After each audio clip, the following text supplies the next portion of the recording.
जय हिंद फ्रेंड्स, आप सभी का स्वागत है इस यूट्यूब चैनल में। मैं आज बात करूंगा आबकारी आरक्षक परीक्षा 2025 के बारे में। 11 सितंबर के जो क्वेश्चन आए हुए हैं फर्स्ट शिफ्ट में मैथमेटिक्स से, उनके बारे में बात करूंगा। चलिए बात करते हैं, जो कि पिछले दिनों के कुछ क्वेश्चन भी हैं और आज के भी क्वेश्चन हैं, तो मिक्स करके हम बनाए हैं। तो चलिए देखते हैं आज का पहला क्वेश्चन क्या है। तो पहला क्वेश्चन है हमारे सामने, बहुत ही अच्छा क्वेश्चन है, बहुत ही अच्छा क्वेश्चन है। इसको देखते हैं हम लोग। दो संख्याओं का औसत क्या बोल रहा है? दो संख्याओं का औसत 32 है। यदि प्रत्येक संख्याओं में से 6 घटाया जाए तो अनुपात 5:8 हो जाता है। बड़ी संख्या क्या है? तो बहुत ही अच्छा क्वेश्चन है। बोलता है दो संख्याओं का औसत कितना है? 32 है। तो हम इसको हल करेंगे। दो संख्याओं का औसत कितना है? 32 है। यानी इन दो संख्याओं का औसत 32 है, इसको गुणा कर देंगे तो कितना हो जाएगा? 64। ठीक। इसके बाद क्या बोलता है? प्रत्येक संख्याओं में से 6 घटाया जाए तो दो संख्या दिया हुआ है, तो हम दोनों में 6 घटाएंगे तो कितना हो जाएगा? 12 हो जाएगा। 12 कम कर देंगे 64 में तो कितना बचेगा हमारे पास? 52 बचेगा। यहाँ 2 और यहाँ 5। ठीक, 52 बचा। इसके बाद क्या बोलता है? घटाया जाए तो अनुपात 5:8 हो जाता है। जो अनुपात दिया है इसको हम दोनों को पहले ऐड करेंगे तो 8 5 कितना हो जाएगा? 13 हो जाएगा। इस 13 को हम 52 से भाग दे देंगे तो हमें 1 की वैल्यू पता चल जाएगी। ठीक है, 13 का भाग देंगे 52 में तो 13 13 चौको 52, 13 का नम 13 और 13 चौको 52, तो हमें क्या मिल गया? 1 बराबर मिल गया 4। तो हमें क्या पूछ रहा है? बड़ी संख्या क्या है? तो बड़ी संख्या हमें निकालना है। तो ये जो 4 आया है, इस 4 का गुणा हमें 5 के साथ करना है और 8 के साथ। तो हमें बड़ी संख्या पूछ रहा है, मतलब 8 का पूछ रहा है। तो हम सबसे पहले गुणा करेंगे 8 के साथ। ठीक है, तो 8 चौको कितना हो जाएगा? 8 गुणे 4 बराबर 8 चौको 32। तो हम लोग कम करके अभी लिखे हैं संख्या, कितना? 6 घटा करके हमारा संख्या 32 आया है। अगर 32 में हम 6 और जोड़ देंगे, 32 में हम 6 और जोड़ देंगे तो कितना हो जाएगा? 38 हो जाएगा। ठीक है, कितना हो जाएगा? 38। तो करेक्ट आंसर हमारा क्या हो जाएगा? 38। ऑप्शन नंबर सी करेक्ट है। उम्मीद करता हूँ बहुत अच्छे से समझ में आया होगा। इस तरह के क्वेश्चन आ रहे हैं। तो चलिए नेक्स्ट क्वेश्चन की ओर चलते हैं हम लोग। नेक्स्ट क्वेश्चन है हमारा, बहुत ही अच्छा क्वेश्चन है। बोल रहा है एक टी शर्ट का अंकित मूल्य 500 रुपये है। जो एक टी शर्ट है हमारे पास, उसका अंकित मूल्य कितना है? 500 रुपये है। 500 है और उसे टी शर्ट को 10% के छूट पर बेचा जाता है। उस टी शर्ट को 10% के छूट पर बेचा जाता है, तो उस टी शर्ट का विक्रय मूल्य क्या है? तो हमें ये बताना है कि 10% छूट होने के बाद उस टी शर्ट का मूल्य कितना होगा। तो हम लोग हल कैसे करेंगे? हल ऐसे करेंगे, 500 का टी शर्ट है, हमें कितना परसेंट छूट दे रहा है? 10% का छूट दे रहा है। हमें निकालना कितना है? 90% निकालना है। तो 10% ना निकाल के हम लोग 90% डायरेक्ट निकालेंगे। परसेंट हटाने के लिए 100 का नीचे भाग दिया जाता है, तो 00 से 00 कट जाएगा। इधर बचेगा क्या ऊपर? 5 गुणे 90। जब 5 गुणे 90 है तो इसको हम हल करेंगे तो 9 पच्चे 45, यानी कि 450 रुपये। तो करेक्ट आंसर हमारा क्या हो जाएगा? उस टी शर्ट का मूल्य कितना है? 450 रुपये। मतलब विक्रय मूल्य क्या है? तो 450 रुपये। ठीक है, उम्मीद करता हूँ बहुत अच्छे से समझ में आया होगा। चलिए अगले क्वेश्चन की ओर चलते हैं। अगला क्वेश्चन है हमारे सामने, आयु से संबंधित क्वेश्चन है। बहुत ही अच्छा क्वेश्चन है। इसके बारे में हम लोग देखेंगे और बहुत ही शॉर्ट मेथड से देखेंगे। चलिए देखते हैं।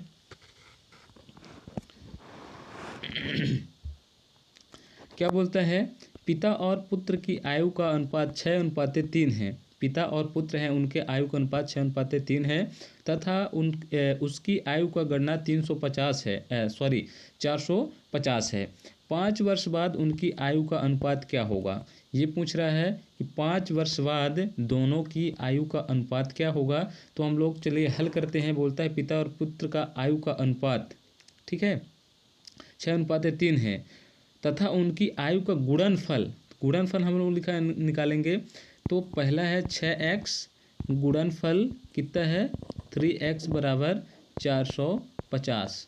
ठीक, इसको आगे हल करेंगे, इन दोनों को गुणा कर देंगे तो x का x स्क्वायर हो जाएगा, x का x स्क्वायर और क्षेत्रिक 18, यानी कि 18x स्क्वायर बराबर कितना 450। ठीक, इसके बाद आगे हल करेंगे, इसको आगे हल करेंगे, जो 18 है इस 18 को हम लोग पक्षांतर कर देंगे तो इधर बचेगा क्या एक्स स्क्वायर बराबर 450/18। ठीक, तो हम 18 का भाग देंगे तो कितना आ जाएगा 18 एकम 18, 18 दूना 36। ठीक है, तो ये जाएगा 2 बार और 36 गया, इसके बाद बचा कितना 9 बचा। ठीक है, 9 बचा तो 90 हो जाएगा, 18 पंचे 90। ठीक, तो x बराबर क्या आ गया देखते हैं आगे। हमारे पास आ गया x स्क्वायर बराबर कितना 25, यानी कि इसको हम आगे हल करेंगे तो x का जो स्क्वायर है स्क्वायर हटाएंगे तो हो जाएगा x बराबर √25। तो 25 किसका वर्ग है तो x बराबर हो जाएगा 5। x बराबर कितना हो जाएगा 5। 25 किसका वर्ग है 5 का, तो यानी कि x बराबर 5 आ गया। तो हमारा क्वेश्चन क्या बोलता है, हम देख लेंगे क्वेश्चन क्या बोल रहा है कि 5 वर्ष बाद उनकी आयु का अनुपात क्या होगा। अनुपात हमें पूछ रहा है, तो हमारे पास अनुपात दिया है 6:3।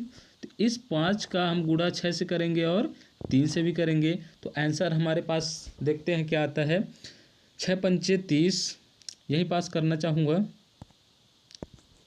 यही पास देख लेते हैं।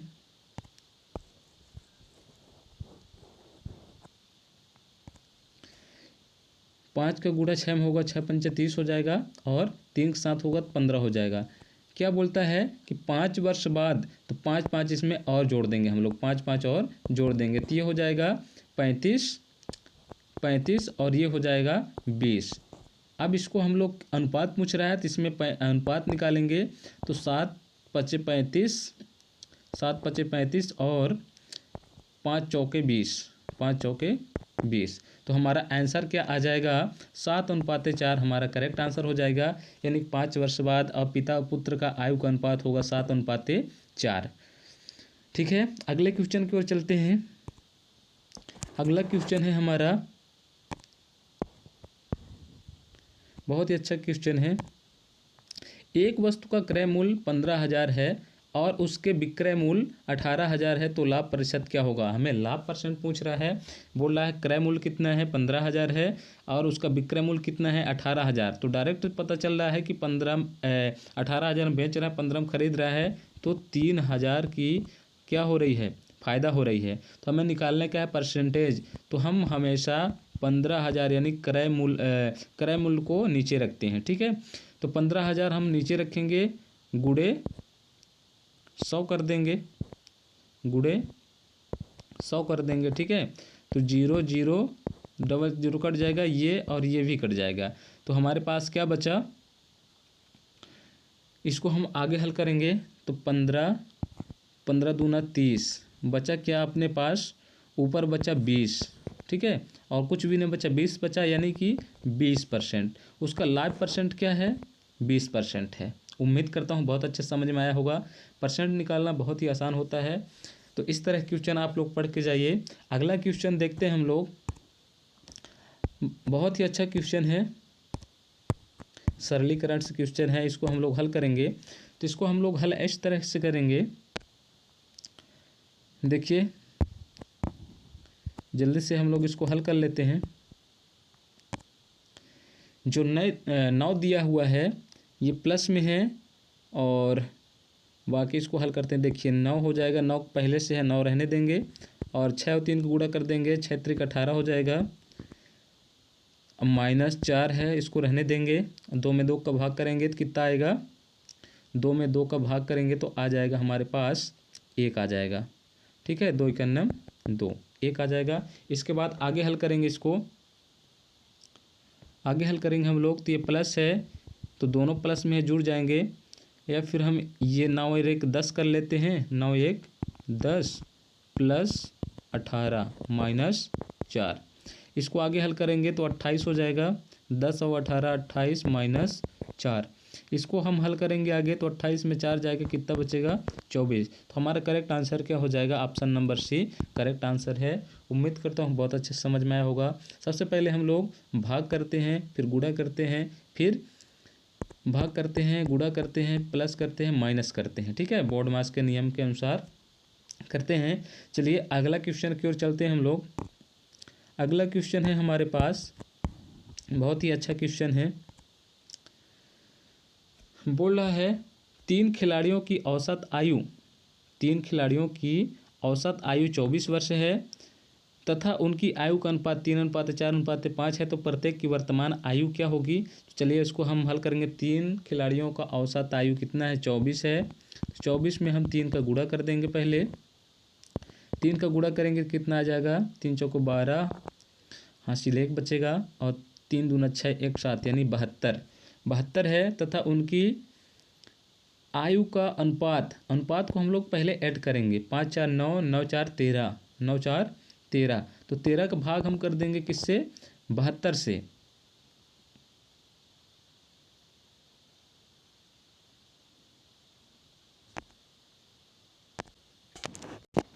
सॉरी, यहाँ पास 13 नहीं होगी क्योंकि 5 4 9 और 3 12 होता है। ठीक है, यहाँ गलती हो गई थोड़ी सी, कोई दिक्कत नहीं है, इसको सुधार लेंगे हम लोग।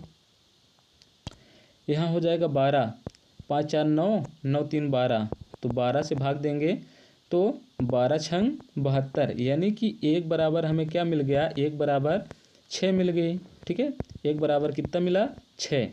ठीक, तो हम इस 6 का गुणा 3 से भी करेंगे और 4 से भी करेंगे और 5 से भी करेंगे, तो हमें वर्तमान आयु मिल जाएगी। 3 से करेंगे और 4 से करेंगे और 5 से भी करेंगे, तो 6 त्रिक 18, 6 चौको 24 और 6 पंचे 30। तो तीनों खिलाड़ियों की वर्तमान आयु क्या होगी, 18, 24 और 30। उम्मीद करता हूँ बहुत अच्छे समझ में आया होगा। अगले क्वेश्चन की ओर चलते हैं हम लोग। अगला क्वेश्चन है हमारे पास, बहुत ही अच्छा क्वेश्चन है।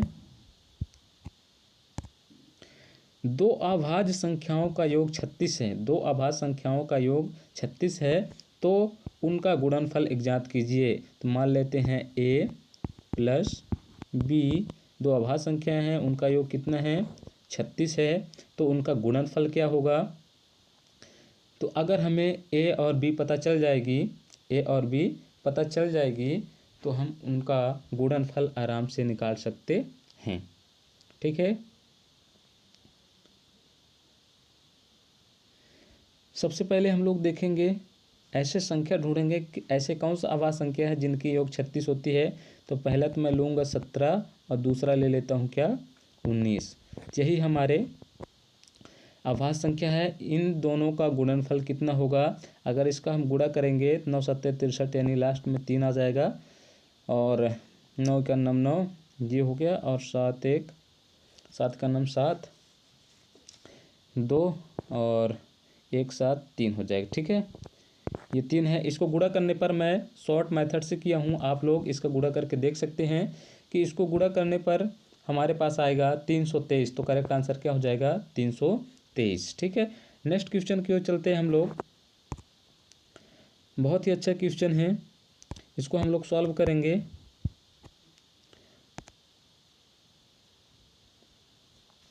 बहुत ही अच्छा क्वेश्चन है, देखते हैं।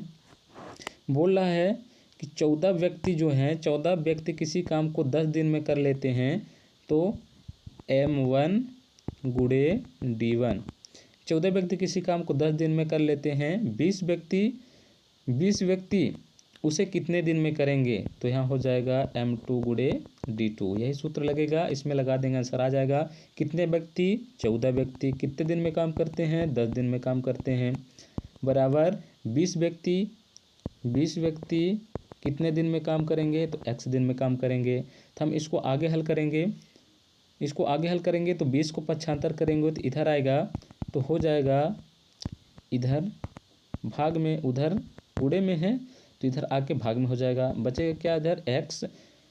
10 इकन्नम 10, 10 दूना 20 और 2 इकन्नम 2, 2 सत्ते 14।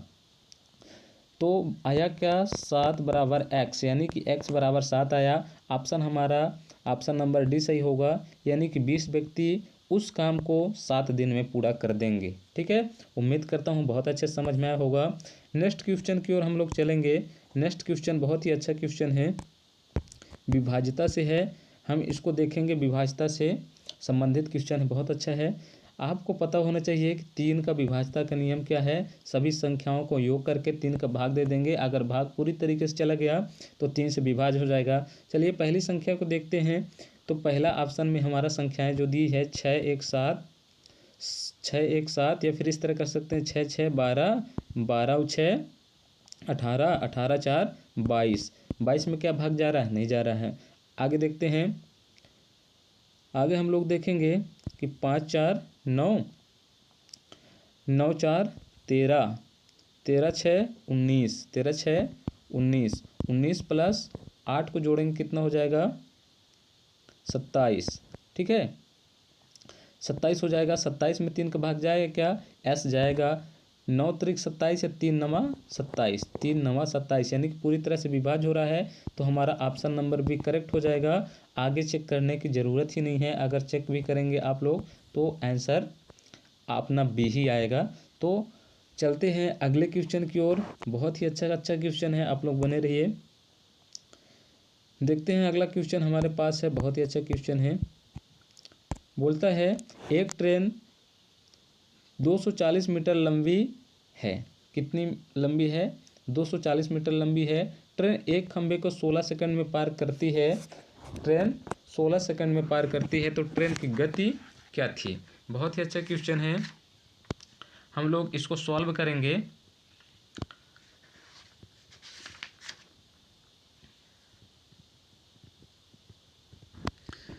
बिल्कुल हम लोग इसे सॉल्व करेंगे।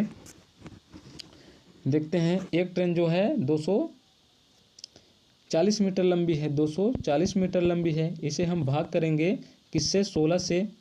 तो 16 का नाम 16 एक बार जाएगा, और फिर बचेगा क्या हमारे पास, 16 इधर बच गया 4 और 4 8, तो 5 बच गया। ठीक है, यानी 50 हो जाएगा, सॉरी 8 बच गया। 8 बच गया तो 80 हो जाएगा। तो 16 पंचे 80, यानी कि हमारे पास निकल के आया संख्या 15। ये किस में आया है, मीटर प्रति सेकंड में आया है, मीटर प्रति सेकंड में आया है। यानी कि जो ट्रेन है, ट्रेन की गति क्या है इस टाइम पर, गति है 15 मीटर प्रति सेकंड, यानी कि 1 सेकंड में वो 15 मीटर चलती है। तो उम्मीद करता हूँ बहुत अच्छे समझ में आया होगा। चलिए मिलते हैं अगले एनालिसिस में, तब तक के लिए थैंक यू।